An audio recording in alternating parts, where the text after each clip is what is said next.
வணக்கம் நேர்களே, இது ஷர்மிளா டாக்கீஸ். நான் உங்கள் டாக்டர் ஷர்மிளா. கிரண் பேடி அப்படின்னு சொன்னா உங்க எல்லாருக்கும் என்ன ஞாபகம் வரும்? இந்தியாலே முதல் பெண் ஐபிஎஸ் ஆபீசர்.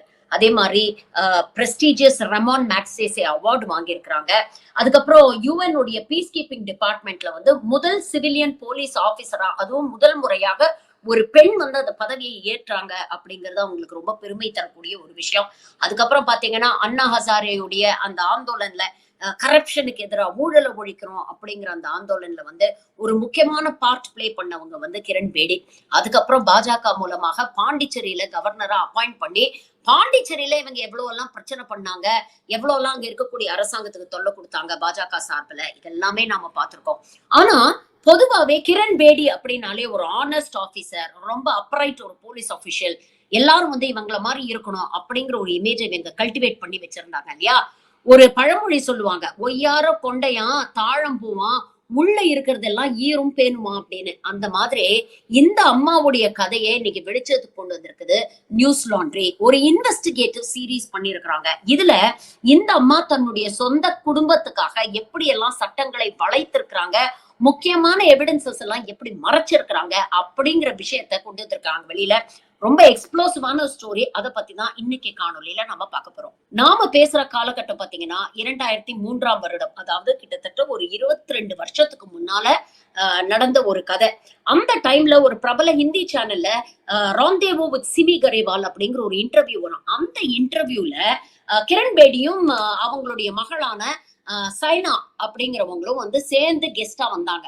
அந்த இன்டர்வியூல பாத்தீங்கன்னா மகள் கிட்ட வந்து சிமி கேட்பாங்க, உங்க அம்மாவை பார்த்து நீ என்ன கத்துக்கிட்ட அப்படின்னு கேட்பாங்க. அதுக்கு அந்த பெண் வந்து சொல்லுவா, எங்க அம்மாவை பார்த்து நான் வந்து ஆனஸ்டி, கிரெடிபிலிட்டி, இது ரெண்டுத்தையும் முக்கியமா கத்துக்கிட்டேன். எப்படி நேர்மையா இருக்கிறது, விமர்சனங்களுக்கு அப்பாற்பட்டவளாக இருக்கிறது அப்படிங்கறத எங்க அம்மாவை பார்த்து கத்துக்கிட்டேன் அப்படின்னு சொல்லுவாங்க. ஆனா அந்த இன்டர்வியூ நடக்கக்கூடிய காலகட்டத்திலேயே இவங்க பர்சனல் லைஃப்ல எவ்வளவு பெரிய ஒரு புயல் வீசிட்டு இருந்தது அப்படிங்கறத இந்த இன்வெஸ்டிகேட்டிவ் சீரீஸ் மூலமா ரிவீல் பண்ணிருக்காங்க. 2003ல வந்து பாத்தீங்கன்னா ஒரு ஸ்பெஷல் போஸ்டிங், நான் சொன்ன மாதிரி யுஎன் உடைய பீஸ் கீப்பிங் ஆபீசரா ஒரு ஸ்பெஷல் போஸ்டிங்ல கிரண் பேடி நியூயார்க்ல இருக்கிறாங்க. அந்த டைம்ல சைனாவும் அவங்களுடைய அப்போதைய பாய் ஃப்ரெண்டான கோபால் சூரிய, அவர் ஏற்கனவே திருமணமானவர், ஆனா அவங்க 2 பேரும் சேர்ந்து ஒரு விசா பிசினஸ் ஒண்ணு ஆரம்பிக்கிறாங்க. சுருக்கமா சொல்லணும்னா இன்னைக்கு வந்து வெளிநாடுக்கு போறது அப்படிங்கிறது ரொம்ப சர்வசாதாரணம் ஆயிடுச்சு. ஆனா 22 வருஷத்துக்கு முன்னால யோசிச்சு பாருங்க, வெளிநாடுக்கு போறது அப்படிங்கிறது ஒரு பெரிய ப்ராசஸா இருந்தது. அப்ப நிறைய பேருக்கு வந்து இந்த விசாவுக்கு எப்படி அப்ளை பண்றது, அது எப்படி வாங்குறது, இதெல்லாம் பெருசா தெரியாது. அப்ப அந்த நேரத்துல ஒரு விசா ப்ராசஸிங் ஏஜென்ட்ஸ் மாதிரி ஒரு கம்பெனி வந்து ஆரம்பிக்கிறாங்க. அதாவது நிறைய பேர்கிட்ட வந்து நாங்க உங்களுக்கு ஈஸியா விசா வாங்கி தரோம், ஆனா இதுக்கு கொஞ்சம் அதிகம் செலவாகும் அப்படின்னு சொல்லிட்டு ஒரு கலெக்ஷனை போட்டிருக்கிறாங்க. இதற்கு கிரண் பேடியுடைய பெயரையும் இன்ஃபுளுன்ஸையும் இவங்க பயன்படுத்தி இருக்கிறாங்க. இது கிரண் பேடிக்கு தெரிய வந்தோடனே ஆரம்பத்துல இவங்க அதை எதிர்த்திருக்காங்க. இது சட்டவிரோதமானது, இது செய்யாதீங்க, நாளைக்கு வெளியில வந்துருச்சுன்னா உங்க பேரோட சேர்ந்து என் பேரும் கெட்டு போயிடும், இது கிட்டத்தட்ட ஹியூமன் டிராபிகிங் அப்படிங்கிற அளவுக்கு கிரண் பேடி தன்னுடைய மகளுக்கு அட்வைஸ் பண்ணிருக்காங்க. ஆனா காதல் மோகத்துல தன்னுடைய மகள் இவங்க சொல்ற பேச்செல்லாம் கேட்கறதா தெரியல. அப்போ 2 விதமா ரியாக்ட் பண்றாங்க. ஒரு தாயாக நீங்க பாத்தீங்கன்னா சுத்தி இருக்கக்கூடிய ஃப்ரெண்ட்ஸ், ஃபேமிலி எல்லார்கிட்டையும் சொல்லி அவங்களுக்கு வந்து அட்வைஸ் பண்ணுங்க, அந்த பையனை விட்டுட்டு வெளியில வந்துட சொல்லுங்க, இத அவ வாழ்க்கையே பாதிச்சிடும் அப்படிங்கிற ஒரு விஷயத்த ஒரு மதரா ஹேண்டில் பண்ணிருக்காங்க. இன்னொரு பக்கம் ஒரு காப்பா, ஒரு போலீஸ் ஆபீசரா என்ன பண்ணணுமோ அதையும் பண்ணிருக்காங்க. இன்னொரு பக்கம் ஒரு காப்பா, ஒரு போலீஸ் ஆபீசரா என்ன பண்ணணுமோ அதையும் பண்ணிருக்காங்க. நீங்க நினைக்கிற மாதிரி ரொம்ப நேர்மையா அதிகாரிகள்கிட்ட போய் சொல்லி இந்த விஷயத்தை எக்ஸ்போஸ் பண்ணி அப்படின்னு நினைச்சீங்கன்னா அதுதான் இல்ல. மறைமுகமாக தன்னுடைய மகளையும் அவளுடைய பாய் ஃப்ரெண்டையும் இவங்க பிரைவேட் டிடெக்டிவ்ஸ் வச்சு பின்தொடர்ந்திருக்கிறாங்க. அது மட்டும் இல்லாம டெல்லி போலீஸ் மூலமாக இவங்களுடைய போன்ஸ வந்து டேப் பண்ணி இவங்களுடைய கான்வர்சேஷன்ஸ் எல்லாத்தையும் இவங்க ரெக்கார்ட் பண்ணியிருக்கிறாங்க. இவங்களுக்கு தெரியாம அபிஷியலா ஃபார்மலா எந்த பர்மிஷனும் இல்லாம டெல்லி போலீஸ்ல இருக்கக்கூடிய தன்னுடைய நண்பர்கள் கிட்ட இவங்களுடைய இன்ஃபுளுன்ஸை யூஸ் பண்ணி இல்லீகலா இப்படிப்பட்ட ஒரு சர்வேலன்ஸ் ஆபரேஷன் நடத்திருக்கிறாங்க. கிட்டத்தட்ட 20க்கும் மேற்பட்ட கேசட்ஸ், அதுல 30 மணி நேரத்துக்கும் மேற்பட்ட போன் கான்வர்சேஷன்ஸை இவங்க ரெக்கார்ட் பண்ணி ஒட்டு கேட்டிருக்கிறாங்க. தொடர்ந்து இவங்களுக்கு டெல்லி போலீஸ் சார்பில் என்ன நடக்குது அப்படிங்கறத கான்ஸ்டன்டா அப்டேட் பண்ணிட்டு இருந்தாங்க. இது எல்லாமே within a span of 4 months, அதாவது ஆகஸ்ட்ல இருந்து நவம்பர் 2003 வரைக்கும் நடக்கக்கூடிய சம்பவங்கள். இந்த மாதிரி கான்வர்சேஷன்ஸ் ஒட்டு கேட்கும் போதுதான் இவங்களுக்கு தெரிய வருது இவங்க எந்த அளவுக்கு இல்லீகலா இந்த பிசினஸ் நடத்திட்டு இருக்காங்க, எந்த அளவுக்கு விசா ஆபீசர்ஸ்ல எம்பசிஸ்ல இருக்கக்கூடிய டிப்ளமேட்ஸ்க்கு இவங்க லஞ்சம் கொடுக்குறாங்க, பெண்களை கூட்டி கொடுக்குறாங்க. இதெல்லாம் பண்ணி இவங்க நிறைய பேர் ஏமாத்தி விசா வாங்கி இருக்கிறாங்க. அது மட்டும் இல்ல, நிறைய கிளையன்ட்ஸுக்கு விசா வாங்கி தர்றோம்னு சொல்லி ஏமாத்தி பணத்தை வாங்கிட்டு அவங்க கிட்ட திருப்பி கொடுக்காம இருந்திருக்கிறாங்க. இதெல்லாம் ஒரு பக்கம் நடந்துட்டு இருக்கு. இந்த நேரத்துல இன்னொரு சீரியஸான ஒரு அலிகேஷன் என்ன அப்படின்னு பாத்தீங்கன்னா, அக்டோபர் 2003, அதாவது இந்த சர்வேலன்ஸ் நடக்கக்கூடிய அதே டைம் பீரியட்ல அக்டோபர் 2003ல ஒரு பிலிம் ஃபெஸ்டிவல் டெல்லியில நடக்குது. அந்த பிலிம் ஃபெஸ்டிவல்ல ஒரு ஸ்விஸ் டிப்ளமேட் வந்து கேங் ரேப் செய்யப்படுறாங்க. அதாவது 2 நபர்கள் வந்து அவங்களுடைய கார்லயே அவங்களை கடத்தி சென்று ஒருத்தர் வண்டி ஓட்டும் போது இன்னொருத்தர் வண்டியில வச்சு இவங்களை பாலியல் வன்கொடுமைக்கு உள்ளாக்கி இருக்கிறாரு. இந்த சம்பவம் டெல்லியே புரட்டி போட்டுருச்சு. கேபிட்டல் சிட்டில ஒரு ஸ்விஸ் டிப்ளமேட்டுக்கு இப்படிப்பட்ட ஒரு சம்பவம் நடந்தது அப்படிங்கிறது ஒரு பெரிய பரபரப்பை ஏற்படுத்திச்சு. அன்றைக்கு இருந்த அரசாங்கம் ஒரு ஸ்பெஷல் இன்வெஸ்டிகேட்டிவ் டீம் அமைச்சு இதுல இன்வெஸ்டிகேஷன் பண்ணிட்டு இருந்தாங்க. அந்த டீமோடைய ஹெட் வந்து ராஜேந்தர் சிங் அப்படிங்கிற ஒரு ஐபிஎஸ் ஆபீசர்.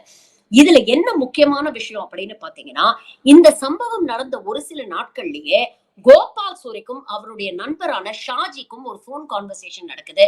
இந்த போன் கான்வர்சேஷனை டெல்லி போலீஸ்ல இருக்கக்கூடிய வேத் பூஷன் அப்படிங்கிற ஒரு போலீஸ் ஆபீசர் ஒட்டு கேட்கிறாரு. அப்ப அந்த போன் கான்வர்சேஷன்ல கோபால் சூரி இந்த ஷாஜி கிட்ட கேட்கிறாரு, போலீஸ்க்கு உன் மேல ஏதாவது சந்தேகம் இருக்கா அப்படின்னு இந்த கேஸ ரெஃபர் பண்ணி கேட்கிறாரு. இந்த கான்வர்சேஷனை உடனே வேத் பூஷன் தன்னுடைய சுப்பீரியரான டிசிபி கிட்ட ரிப்போர்ட் பண்ணியிருக்கிறாரு. அது மட்டும் இல்லாம இப்படி ஒரு சம்பவம் நடந்ததா கிரண் பேடிக்கும் ஒரு மெயில் அனுப்பிச்சிருக்காரு. ஆனா இது சம்பந்தமான எந்த தகவலும் அந்த சீஃப் இன்வெஸ்டிகேட்டிங் ஆபீசர் ராஜேந்தர் சிங்குக்கு போய் சேரல. நியூஸ் லாண்டரி தரப்புல அவரை கேள்வி கேட்டப்போ அவர் சொல்லியிருக்கிறாரு, இப்படிப்பட்ட ஒரு லீடை இன்வெஸ்டிகேட் பண்ணணும் அப்படிங்கிற எந்த விதமான தகவலும் யார்கிட்ட இருந்தும் என்கிட்ட வரல. டெல்லி போலீஸும் கொடுக்கல, டிசிபியும் எனக்கு சொல்லல, கிரண்பேடி தரப்புல இருந்தும் எனக்கு வரல அப்படின்னு சொல்லியிருக்காரு. இந்த கான்வர்சேஷன் நடந்த ஒரு கொஞ்ச நாட்கள்லயே இந்த சர்வேலன்ஸ் ஆபரேஷனை டிஸ்மேண்டில் பண்ண சொல்றாங்க கிரண் பேடி. இந்த சம்பவம் எல்லாம் நான் சொல்றதெல்லாம் கிட்டத்தட்ட 23 வருஷத்துக்கு முன்னால நடந்திருக்கு. இது இன்னைக்கு நியூஸ் லாண்டரி வெளிச்சத்துக்கு கொண்டு வந்திருக்கிறாங்க. நீங்க நினைக்கலாம், ஒரு 22 வருஷம் முன்னால நடந்த ஒரு விஷயம் இப்ப எதுக்கு இதை பத்தி பரபரப்பா பேசுறாங்க, இதை ஏன் இப்ப நோண்டுறாங்க அப்படிங்கிற ஒரு கேள்வி கேட்கலாம். 2 காரணங்கள் உண்டு. ஒண்ணு, ஃபர்ஸ்ட் அண்ட் ஃபார்மோஸ்ட், ரொம்ப ஆனஸ்ட் போலீஸ் ஆபீசர் அப்படின்னு வெளியில ஒரு முகமுடி போட்டுக்கிட்டு தெரிஞ்சு இவங்களுடைய மகளுக்காக இவங்களுடைய சொந்த காரணத்துக்காக எப்படி சட்டத்தை இல்லீகலா வளைச்சிருக்காங்க அப்படிங்கிற ஒரு விஷயம். இரண்டாவது, அதை விட முக்கியமான ஒரு விஷயம், நாட்டுல அதுவும் கேபிட்டல் சிட்டில இந்தியாவுக்கே தலைகுனிதை ஏற்படுத்துற மாதிரி ஒரு சுவிஸ் டிப்ளமேட்டை வந்து பாலியல் வன்கொடுமைக்கு உள்ளாக்கி இருக்கிறாங்க. இது எவ்வளவு பெரிய ஒரு இம்பார்ட்டன்ட் கேஸா அந்த காலகட்டத்துல இருந்தது. அப்போ அதுல ஒரு வேலிட் லீட் இருக்கு அப்படிங்கறத தெரிஞ்சும் அதை வந்து கன்சர்ன்ட் அத்தாரிட்டிஸ்க்கு சொல்லாம மறைச்சது இதை விட ஒரு பெரிய குற்றம் அப்படிங்கிற ஒரு வாதத்தை நியூஸ் லாண்டரி தரப்புல இருந்து முன்வைக்கிறாங்க. இந்த நியூஸ் வெளியில வந்து பரபரப்பானோன்னு கிரண்பேடி கிட்ட டைம்ஸ் ஆஃப் இந்தியா ஒரு பேட்டி எடுக்கிறாங்க. கிரண்பேடி என்ன சொல்றாங்க அப்படின்னு பாத்தீங்கன்னா, அம்மா சென்டிமெண்ட் கார்டை பிளே பண்றாங்க. நான் ஒரு தாய், என்னோட மகள் தவறான வழியில போறாங்க அப்படின்னு தெரிஞ்சு என்னால எப்படி பாத்துக்கிட்டு வேடிக்கை பார்த்துட்டு சும்மா இருக்க முடியும். அதனாலதான் நான் வந்து சர்வேலன்ஸ் பண்ண சொன்னேன். இதுல எதுவும் நான் தப்பா செஞ்சதா எனக்கு தெரியல அப்படின்னு சொல்றாங்க. ஆனா இந்த சர்வேலன்ஸ் லெஜிட்டிமேட்டா எல்லா பர்மிஷனும் வாங்கி செய்யப்பட்டதா அப்படிங்கிற கேள்விய கிளவரா ஆன்சர் பண்ணாம அவாய்ட் பண்றாங்க கிரண் பேடி. ஏன்னா பர்மிஷன் இல்லாம இதை செஞ்சிருக்காங்கன்னா இது சட்டப்படி குற்றம். அவங்களுடைய மகளா இருந்தாலும் வேற யாரா இருந்தாலும் அபிஷியல் பர்மிஷன் இல்லாம யாருடைய போனையோ யாருடைய கான்வர்சேஷன்ஸையோ யாருடைய இமெயில்ஸையோ வேவு பார்க்கிறது தப்பு. இன்னைக்கு பெகசஸ் இஷ்யூல அதுதானே நாம பேசிட்டு இருக்கோம். அரசாங்கம், முக்கியமான பதவிகள் இருக்கக்கூடிய எதிர்கட்சி தலைவர்கள், ஜட்ஜஸ், ஜேர்னலிஸ்ட் எல்லாருடைய போனையும் இவங்க ஒட்டு கேட்கறாங்க, வேவு பாக்குறாங்க அப்படிங்கிற குற்றச்சாட்டு தானே இந்த பெகாசஸ் ஸ்கேம்ல வந்து இந்தியன் கவர்மெண்ட், பிஜேபி கவர்மெண்ட் மேல வச்சாங்க. கிட்டத்தட்ட அதே மாதிரிதான் ஒரு போலீஸ் ஆபீசர் தன்னுடைய பதவியை பயன்படுத்தி சட்டத்துக்கு விரோதமாக தன் சொந்த மகளையே இவங்க வேவு பார்த்திருக்கிறாங்க. ஆனா கேட்டா என்னுடைய பெண்ணை காப்பாற்றணும் அப்படிங்கிற ஒற்றை நோக்கில தான் நான் இதை செஞ்சேன் அப்படின்னு சொல்றாங்க. சரி, 4 மாசம் உங்க பெண்ணை நீங்க வேவு பார்த்தீங்க. அந்த 4 மாசத்துல நிறைய இல்லீகல் விஷயம் உங்க பெண்ணும் அவங்களோட பாய் ஃப்ரெண்டும் சேர்ந்து செய்யறாங்க அப்படிங்கிறது உங்களுக்கு தெரியுது. நீங்க தான் நேர்மையான ஒரு போலீஸ் ஆபீசர் ஆச்சு. அப்படித்தானே அண்ணா ஹசாரையோட சேர்ந்து மேடை மேடையா நின்னு கரப்ஷனை ஒழிப்போம், ஊழலை ஒழிப்போம் அப்படின்னு எல்லாம் பேசுறீங்க. அப்போ உங்க சொந்த மகள் இது போன்ற சட்ட விரோதமான காரியங்கள்ல ஈடுபடுறாங்கன்னா நீங்க உண்மையிலேயே நேர்மையான ஆபீசரா இருந்தா என்ன பண்ணியிருந்திருக்கணும்? ஒண்ணு, அவங்கள நேரடியா கூப்பிட்டு இதை இன்வெஸ்டிகேட் பண்ணி இது தவறுன்னு சொல்லி அவங்கள வார்ன் பண்ணி அவங்க மேல நடவடிக்கை எடுத்திருக்கணுமா இல்லையா? இல்ல அட்லீஸ்ட் சம்பந்தப்பட்ட அத்தாரிட்டிஸ்ட இப்படி ஒரு விஷயம் நடக்குது, இதை இன்வெஸ்டிகேட் பண்ணுங்க அப்படிங்கிற தகவலையாவது கொடுத்திருக்கணுமா இல்லையா? இத ரெண்டுமே இவங்க செய்யல. ஆனா இவங்களுடைய இமெயில்ஸ ஆக்சஸ் பண்ண நியூஸ் லாண்ட்ரில என்ன சொல்றாங்க அப்படின்னு பாத்தீங்கன்னா, இங்க நடக்கக்கூடிய எல்லா விஷயமுமே கிரண் பேடிக்கு நல்லாவே தெரிஞ்சிருக்கு. அவங்களுடைய மகளும் அவங்க பாய் ஃப்ரெண்டும் சேர்ந்து சட்டவிரோதமான காரியங்கள்ல ஈடுபடுறாங்க அப்படிங்கறது தெரிஞ்சிருந்துமே கிரண் பேடி வாயை மூடிட்டு மௌனமா இருந்திருக்காங்க. தன்னுடைய பெண்ணை இதுல இருந்து காப்பாத்தி வெளியில கொண்டு வரணும் அப்படிங்கறதுல மட்டும்தான் அவங்களுடைய குறிக்கோள் இருந்திருக்கே தவிர இது போன்ற சட்டவிரோதமான செயல்களை தடுத்து நிறுத்தணும் அப்படிங்கிற அவங்க எந்த அக்கறையும் காட்டல அப்படிங்கிற விஷயத்த சொல்றாங்க. கிரண் பேடி தரப்புல நியூஸ் லாண்ட்ரி மேல 2 குற்றச்சாட்டுகள் வைக்கிறாங்க. என்னோட இமெயில்ஸ்க்கு இவங்களுக்கு எப்படி ஆக்சஸ் கிடைச்சது, அப்போ என்னுடைய இமெயில்ஸை இவங்க ஹேக் பண்ணிருக்காங்க, அதுவும் இந்த நேரத்துல ஏன் இந்த ஸ்டோரியை ரிலீஸ் பண்றாங்க, என் டாக்டர் ஏற்கனவே டிவோர்ஸ் ப்ரொசீடிங்ஸ் நடந்துகிட்டு இருக்கு, அப்ப அவங்க மேல ஒரு களங்கத்தை ஏற்படுத்தணும், இந்த டிவோர்ஸை தள்ளி போடணும் அப்படிங்கிறதுக்காக வேணுட்டு நியூஸ் லாண்ட்ரி யாருடைய இன்ஸ்ட்ரக்ஷன்ஸ்லயோ செயல்பட்டு இருக்காங்க அப்படிங்கிற ஒரு குற்றச்சாட்டை அவங்க வைக்கிறாங்க. ஆனா இது எல்லாத்துக்குமே ஒரு ஜஸ்டிபிகேஷன் சொல்லக்கூடிய கிரண் பேடி முக்கியமான விஷயத்துல கடந்து போறாங்க. டைம்ஸ் ஆஃப் இந்தியா அவங்க கிட்ட கேள்வி கேட்கறாங்க. 2003ல அந்த ஸ்விஸ் டிப்ளோமேட் ரேப் பண்ணப்பட்ட கேஸ்ல அவங்க 2 பேரும் பேசுற போன் கான்வர்சேஷன் இருந்தும் அந்த லீட நீங்க இன்வெஸ்டிகேட்டிங் ஆபீசர்ஸ்ட கொடுக்கலையாமே அப்படின்னு கேட்டதுக்கு எனக்கு அதை பத்தி எதுவும் தெரியாது, நான் என் பொண்ணு விஷயத்த மட்டும்தான் வேவ் பார்க்க சொன்னேனே தவிர மற்ற எதையும் நான் கேட்கல அப்படின்னு இவங்க போய் சொல்றாங்க. ஆனா இது சம்பந்தமாக அவங்க அந்த போலீஸ் ஆபீசர்ஸ்க்கு அனுப்பின மெயில் எல்லாம் இன்னைக்கு நியூஸ் லாண்ட்ரி ஆக்சஸ் பண்ணி அதையும் அவங்க எக்ஸ்போஸ் பண்ணிருக்காங்க. இந்த சிபி சக்கரவர்த்தி கதை தெரியும்ல, ஒரு புறாவை காப்பாற்றுறதுக்காக தன் சொந்த மாமிசத்தை கொடுத்து உதவியவர் அப்படின்னு. அந்த அளவுக்கு நீதி நேர்மையை பாதுகாத்தவர், சட்டத்துக்கு முன்னால எல்லாம் சமம்னு நினைச்சவர். அப்படிப்பட்ட ஒரு இமேஜ தான் இவ்வளவு நாள் இந்த கிரண் பேடி போன்ற பெண்களுக்கு கொடுத்துட்டு இருந்தாங்க. ரொம்ப நேர்மையான ஆபீசர் அப்படிங்கிற ஒரு இமேஜ இவ்வளவு வருஷமா இந்த அம்மா மெயின்டைன் பண்ணிட்டு இருந்தாங்க. ஆனா இப்ப பாருங்க, டைம்ஸ் ஆஃப் இந்தியா இன்டர்வியூல சொல்றாங்க, நான் ஒரு தாய் தானே, என் மகளை காப்பாத்துறதுக்காக நான் எந்த எக்ஸ்டென்ட்டுக்கு வேணாலும் போவேன் அப்படின்னு சொல்றாங்க. அப்ப இன்னைக்கு மகளை காப்பாத்துறதுக்காக நான் சட்டத்தை வளைச்சது தப்பில்லைன்னு ஆர்கியூ பண்ணக்கூடிய இந்த கிரண் பேடி ஐபிஎஸ் ஆபீசரா இருக்கும் பொழுது எத்தனை பேருக்காக எத்தனை தடவை சட்டத்தை வளைச்சிருக்காங்க அப்படிங்கிறது நமக்கு என்ன தெரியும்? மகளுக்காக இவ்வளவு செய்யறவங்க நெருங்கிய நண்பர்கள் கேட்டதுக்காக எத்தனை தடவை சட்டத்தை வளைச்சிருப்பாங்க, இல்ல அதிகார பதவியில் இருப்பவர்கள் கேட்டதுக்காக எத்தனை தடவை சட்டத்தை வளைச்சிருப்பாங்க.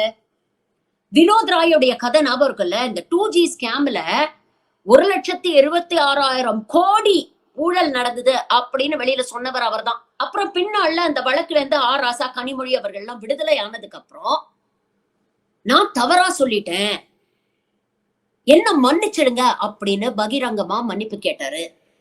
கிட்டத்தட்ட இன்னைக்கு கிரண் பேடி பண்றதும் அப்படித்தானே இருக்கு. இந்த அண்ணா ஹசாரேன்னு ஒருத்தர் சுத்திட்டு இருந்தாரு, கரப்ஷனை ஒழிக்க போறேன், ஊழலை ஒழிக்க போறேன், அதுக்காக சாகும் வரை உண்ணாவிரதம் இருக்க போறேன் அப்படின்னு.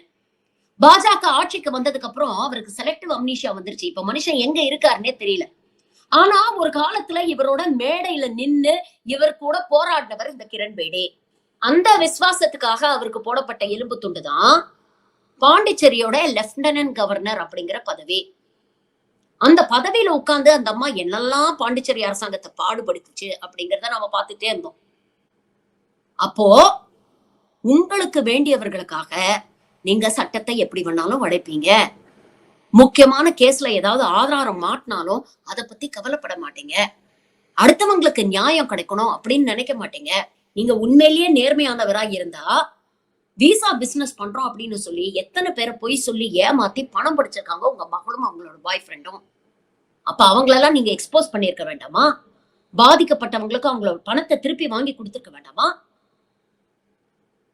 இன்னைக்குதான் ஒன்னொன்னா இந்த விஷயங்கள்லாம் வெளியில வருது. இப்படி எத்தனையோ பேரை சொல்லலாம். வினோத் ராய், கிரண் பேடி மாதிரி எத்தனையோ பேரை நம்ம எக்ஸாம்பிளா சொல்லலாம்.